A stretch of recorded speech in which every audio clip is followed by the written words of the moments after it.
सप्ताह में 2-3 दिन एंशिएंट और मिडिएवल से भी बात करेंगे और 3 दिन मॉडर्न पे विशेष रूप से चर्चा करेंगे। चूँकि अधिकांश क्वेश्चन तो मॉडर्न से ही आता है, लेकिन एंशिएंट और मिडिएवल को नकार के भी नहीं चलना है, ठीक ना? तो आज हम लोग देखेंगे मेजोलिथिक एज। अब मध्य पाषाण काल से क्वेश्चन क्या पूछा गया या क्या पूछे जाने की संभावना है, ये मध्य पाषाण काल के फीचर बेस्ड हम लोग चर्चा करेंगे, ठीक है? तो एक तो देखना है कि मध्य पाषाण काल का जो वातावरण है वो वातावरण कैसा है। क्या वो वातावरण मानव के लिए अनुकूल है या मानव के लिए अनुकूल नहीं है। याद कीजिए पूरा पाषाण काल जब हम लोग पढ़ रहे थे तो वहां पे वातावरण मानव के लिए अनुकूल नहीं था। चूंकि प्लीस्टोसीन फेज का दौर था, वातावरण काफी ठंडा था, मानव की एक्टिविटी कम थी। लेकिन 10,000 वर्ष पूर्व होलोसीन फेज का आगमन हो गया और होलोसीन फेज की विशेषता है वातावरण का गर्म होना। वातावरण अगर गर्म होगा तो मानवीय एक्टिविटी बढ़ेगी। वातावरण गर्म होने के कारण टूल्स और टेक्नोलॉजी में भी क्या होंगे, डेवलपमेंट होंगे। इसका मतलब है कि वातावरण क्या है, फेवरेबल है। ये क्वेश्चन कई बार पूछा गया कि वर्तमान मानव किस फेज में रह रहा है।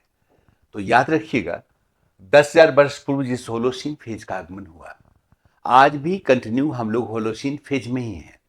तो वर्तमान मानव कहाँ रह रहा है, होलोसीन फेज में रह रहा है। ये क्वेश्चन यहां से बनता है, ठीक है। अब वातावरण फेवरेबल हुआ है मानव के लिए, तो देखना है कि मध्य पाषाण काल में मानव का प्रवास और आवास भारतीय उपमहाद्वीप में कहाँ है।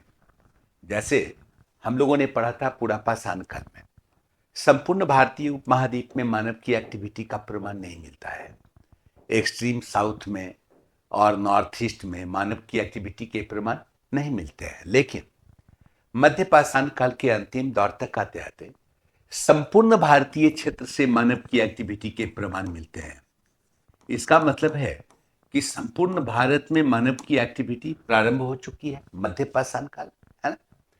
तब क्वेश्चन बनता है कि आवास मानव आखिर कहाँ निवास करता था। पूरा पाषाण काल में गुफाओं में रहता था, कंदराओं में रहता था, शैलाश्रय वास करता था, है ना। लेकिन मध्य पाषाण काल में चूंकि वातावरण गर्म हुआ है तो मानव की एक्टिविटी बढ़ गई।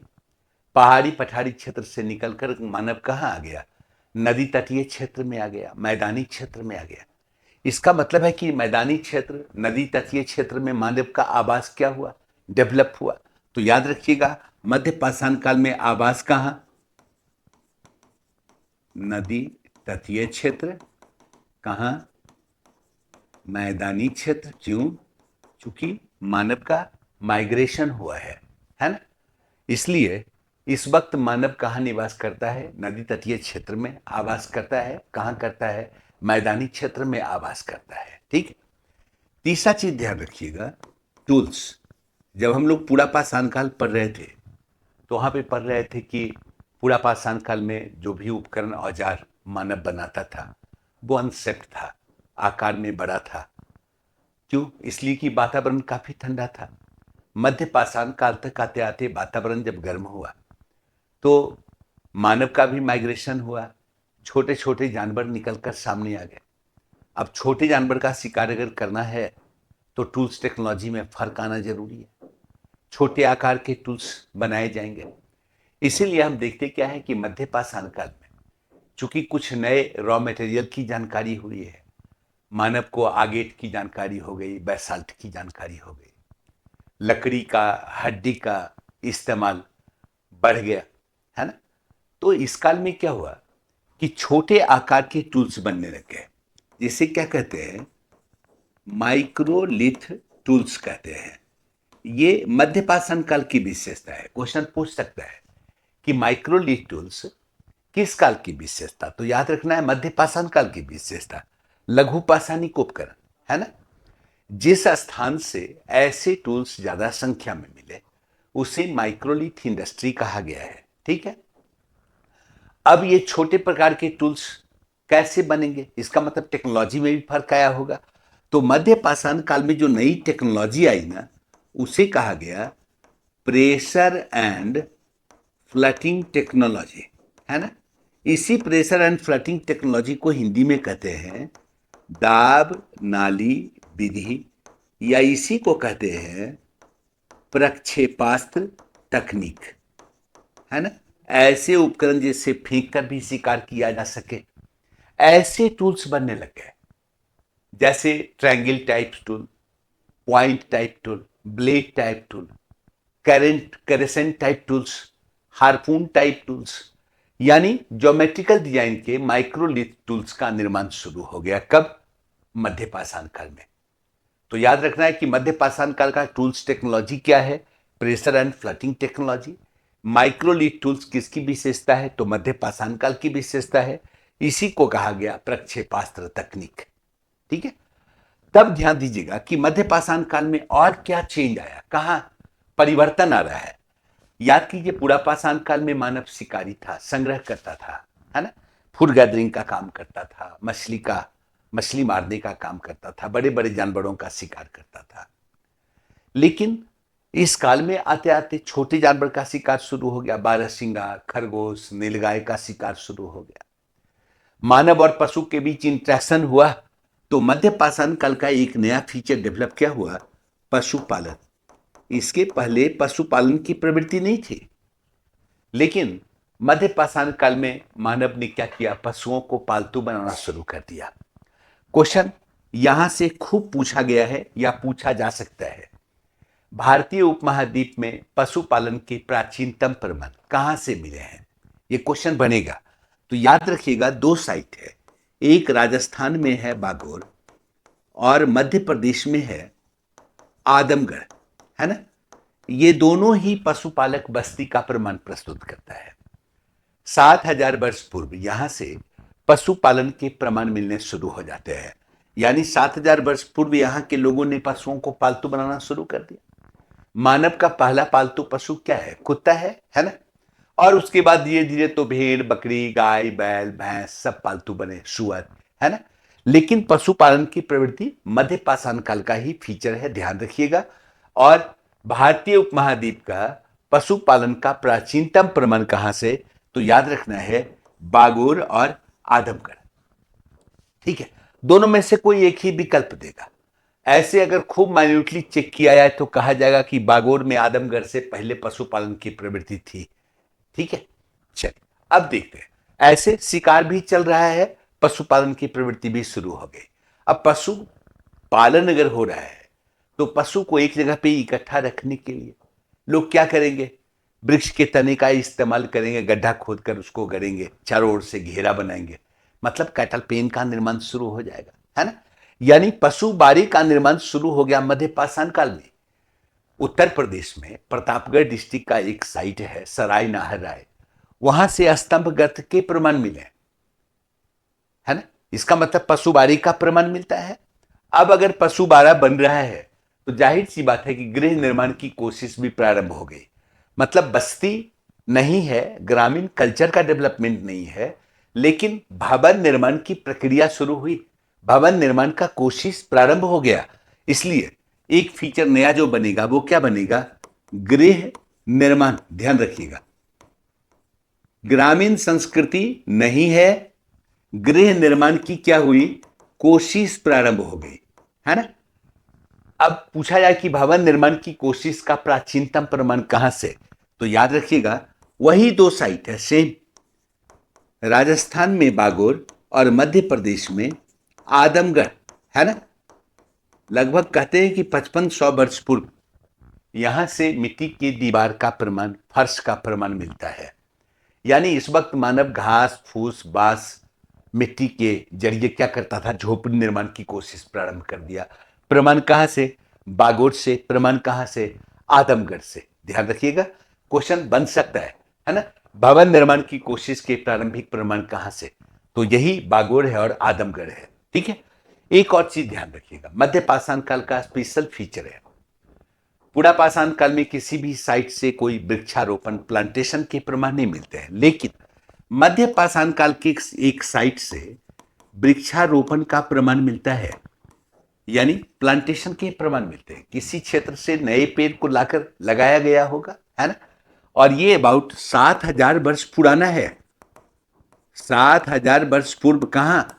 राजस्थान में एक जगह है सांभर झील क्षेत्र, यहां से 7,000 वर्ष पूर्व प्लांटेशन के प्रमाण मिले हैं। कोई दिक्कत नहीं। नेक्स्ट फीचर जो मध्य पाषाण काल का हम लोग जानेंगे वो देखेंगे क्या? आग। मैं बताया था कि आग की बहुत बड़ी भूमिका है मानव कल्चर के डेवलपमेंट में। पूरा पाषाण काल में मानव को आग की जानकारी है, लेकिन आग का इस्तेमाल करता था या नहीं करता था इसके प्रमाण नहीं मिलते हैं। लेकिन मध्य पाषाण काल में आग के इस्तेमाल के पर्याप्त प्रमाण मिलते हैं। हर जगह गर्म चूल्हे का प्रमाण मिल रहा है, चाहे वो गुजरात का लंगनाज हो, चाहे उत्तर प्रदेश में महदाहा हो, दमदमा हो, है ना, या आपका बागोर हो, भीमबेटका हो, हर जगह गड्ढा खोदकर चूल्हे का निर्माण करना, और जहां गर्म चूल्हा मिला है वहां से जली हुई हड्डियों का प्रमाण, ऐश का प्रमाण मिल रहा है। इसका मतलब है मध्य पाषाण काल में मानव आग के यूज से वाकिफ है, इसीलिए क्या गर्त चूल्हे का निर्माण करता है। और जहां जहां गर्त चूल्हे का प्रमाण मिला वहां से हम देखते क्या है, जली हुई अस्थियों का प्रमाण मिलता है ना। मतलब स्पष्ट है कि मध्य पाषाण काल में मानव मांस को पकाकर और भूनकर खाने लगा, है ना। अब देखना क्या है कि मध्य पाषाण काल का और कोई नया फीचर है। तब हम लोग देखते क्या है कि मध्य पाषाण काल में शवाधान की प्रवृत्ति है, यानी शवाधान समझते हैं मृतक को दफनाने की प्रवृत्ति। पूरा पाषाण काल में कोई ऐसा साइट नहीं है जहां से मानव को एक निश्चित तरीके से दफनाने का प्रमाण मिला हो। एक मानव की खोपड़ी का प्रमाण मिला हथनौरा से, होमो इरेक्टस मानव का था, लेकिन कोई शवाधान की प्रवृत्ति नहीं थी। यह मध्य पाषाण काल का फीचर है। लोग देखा होगा अपने बीच में कभी कोई मर गया, याद आया, स्वप्न में देखा, तो धीरे धीरे ये लगने लगा होगा कि नहीं, मरने के बाद भी जीवन है, वो किसी न किसी रूप में हमारे बीच मौजूद है। तो क्या हुआ, मृतक को दफनाने की प्रवृत्ति आई। इसी के साथ साथ उसकी जरूरत के सामान को भी दफनाया गया, अंत्येष्टि सामग्री को दफनाने की प्रवृत्ति आ गई। तो शवाधान जो है ये मध्य पाषाण काल का फीचर है, ये डेवलप हुआ मध्य पाषाण काल में। ध्यान रखिएगा, पूरा पाषाण काल में नहीं था, लेकिन मध्य पाषाण काल से शवाधान के प्रमाण मिलते हैं। शवाधान, एकल शवाधान, युगल शवाधान, है ना, वैसे शवाधान के प्रमाण मिले। कहीं कहीं शवाधान के साथ अंत्येष्टि सामग्री भी मिल गई। ये महदाहा, दमदमा, सराय नाहर राय का साइट है बेलन घाटी में। मृतक के साथ देखते क्या है, ये हड्डी का माला भी दफनाया गया है। ये क्वेश्चन पूछा हुआ है, इसके प्रमाण मिलते हैं। लगभग हर जगह से शवाधान की प्रवृत्ति है। वो आपका बागोर में भी मृतक को दफनाने का प्रमाण मिला, भीमबेटका मृतक को दफनाने का प्रमाण, उत्तर प्रदेश में लेखैया मृतक को दफनाने का प्रमाण, गुजरात में लंगनाज मृतक को दफनाया गया है। लगभग हर जगह से मृतक के दफनाने के प्रमाण मिले हैं। ठीक है। अब नया फीचर अगर कुछ और बनेगा तो क्या बन सकता है, तो एक ध्यान रखिएगा, क्या? चित्रकला। चित्रकला, पेंटिंग की प्रवृत्ति पूरा पाषाण काल में ही आ गई थी। पूरा पाषाणी की एक साइट है भीमबेटका मध्य प्रदेश में, जो प्रागैतिहासिक केव पेंटिंग का प्राचीनतम प्रमाण प्रस्तुत करता है। तो चित्रकला का प्रमाण याद रखना है भीमबेटका से भी, चूंकि भीमबेटका जो है ये पूरा पाषाण काल और मध्य पाषाण काल दोनों ही पीरियड से जुड़ा हुआ साइट है। भीमबेटका से जो 500 केव पेंटिंग के प्रमाण मिलते हैं ना, उसमें 10% पूरा पाषाण काल का है और 90% मध्य पाषाण काल का है। ठीक है। लगभग यही क्वेश्चन आपका बनता है, कहां से? मध्य पाषाण काल से। मध्य पाषाण काल में कृषि नहीं है, मध्य पाषाण काल में मृदभांड की प्रवृत्ति नहीं है, बर्तन निर्माण की प्रवृत्ति नहीं है, लेकिन एक्सेप्शन है। याद रखिएगा, बेलन घाटी में एक साइट है चौपानी मांडो। चौपानी मांडो बेलन घाटी का एक साइट है। यहां से भारतीय उपमहाद्वीप में सबसे पुराना मृदभांड का प्रमाण मिला। 7,000 वर्ष पूर्व के मृदभांड के प्रमाण मिले हैं। लेकिन ये अपवाद है, ये मध्य पाषाण काल का फीचर नहीं हो सकता है। लेकिन चौपानी मांडो से क्वेश्चन बार बार पूछता है, क्योंकि बेलन घाटी का साइट है, जंगली किस्म के धान का भी प्रमाण मिला, बोई जाने वाली धान का भी प्रमाण मिला।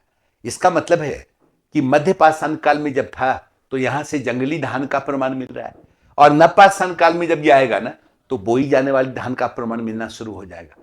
तो हम लोग इसको नवपाषाण काल में मुख्य रूप से देखेंगे।